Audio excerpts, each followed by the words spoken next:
বন্ধুরা, এখানে সিঁড়ি কি করছে? এখানে বেড়াল নাকি মাছের পাহারা করছে।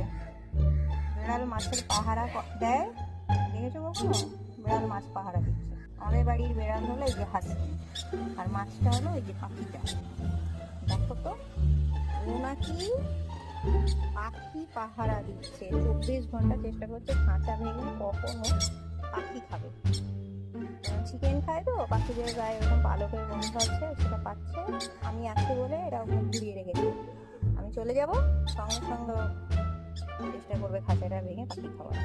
কি করছে তোমরা শুধু দেখো। ও হচ্ছে আমাদের বাড়ির খ্যাকশিয়াল উলফ। ও শিকার করবে। কি শিকার করবে? পাখি শিকার করবে। ছাদে এসে রোজ সকালে হলো ওই খাঁচাটা খোলার চেষ্টা করে, কিভাবে পাখিটাকে শিকার করবে। চিকেন খায় তো, পাখির গায়ে চিকেন গন্ধ আছে।